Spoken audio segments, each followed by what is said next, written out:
అనేది మనం ఆలోచించాలి. Right sir. నందిగం సురేష్ మాజీ ఎంపీ, అలాగే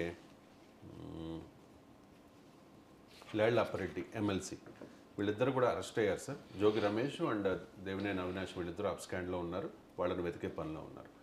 అంటే తెలుగుదేశం పార్టీ సెంట్రల్ ఆఫీస్ మీద దాడి కేసులు వీళ్ళ మీద కేసు నమోదైంది కాబట్టి హైకోర్టు కూడా బెయిల్ని ఇవ్వడానికి నిరాకరించిన సందర్భంలో అంటే వైసీపీ నాయకులు చెప్తూ ఉన్నారు సార్, వరద సమీక్షించడంలో, వరదను కంట్రోల్ చేయడంలో, బాధితులను ఆదుకోవడంలో ప్రభుత్వం విఫలమైంది కాబట్టి టాపిక్ని డైవర్ట్ చేయడానికి ఈ అరెస్టులు మొదలుపెట్టారు, మళ్ళీ రెడ్ బుక్ తెరిచారు అని చెప్పేసి. రెడ్ బుక్ మూస్తే కదా మళ్ళీ తెరవటానికి. రెడ్ బుక్ ఇప్పుడు మూసేసారు, లోకేష్ అని చెప్పాడు రెడ్ బుక్ క్లోజ్ చేసిన అని. రెడ్ బుక్ ఎందుకు మూస్తారు? 5 ఏళ్ళ దాకా తెరిసే ఉంటుంది. మీరు ఏదో మూసేసి మళ్ళీ తెరవడం అనేది లేదు కదా, తెరిసే పెట్టారు, ఒక్కొక్క పేరు తీస్తున్నారు కదా. సో అందువల్ల మూస్తే తెరవడం అనేది ఉంటుంది, మళ్ళీ తెరవడం అనేది ఉంటుంది. తర్వాత జోగి రమేష్ అరెస్ట్ అయినప్పుడు వరదలే లేవు కదా, మరి అప్పుడు మరి ఎందుకు అరెస్ట్ చేశారు? సో ఈ ప్రక్రియలో వరద సాయము, ఈ ప్రక్రియ, దీన్ని చూసే శాఖ, దీన్ని చూసే వ్యవస్థ వేరు, దాన్ని చూసే వ్యవస్థ వేరు కదా.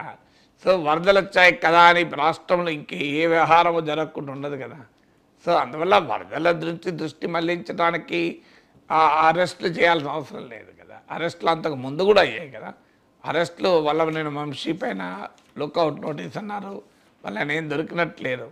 ఇప్పుడు జోగి రమేష్ పైన, అందువల్ల ఇది ఒక ప్రాసెస్గా తెలుగుదేశం అధికారంలోకి వచ్చినప్పటి నుంచి అంతకుముందు జరిగిన దాడుల్ని, పార్టీ కార్యాలయాల మీద, పార్టీ నాయకుల మీద జరిగిన దాడుల్ని వారు అధికారంలో ఉన్నప్పుడు తొక్కిపెట్టారు కనుక దాటిని అన్నింటినీ తిరగదూడుతున్నారు. అందులో భాగంగా జరుగుతున్న తప్ప వరదలకు లింక్ ఉందని అనుకోను. వరదల నుంచి దృష్టి మళ్లించే ఎలా మళ్ళుతుంది?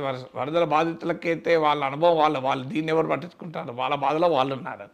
సో అందువల్ల వరద బాధితులకు దీనికి లింక్ చేయాల్సిన అవసరం ఉందని అనుకోను. Right sir. ఇక చాలా సెన్సిటివ్ ఇష్యూ సార్ ఇది. ఈ ఇష్యూతోనే జైనూరు అట్టుడుగుతున్న పరిస్థితి.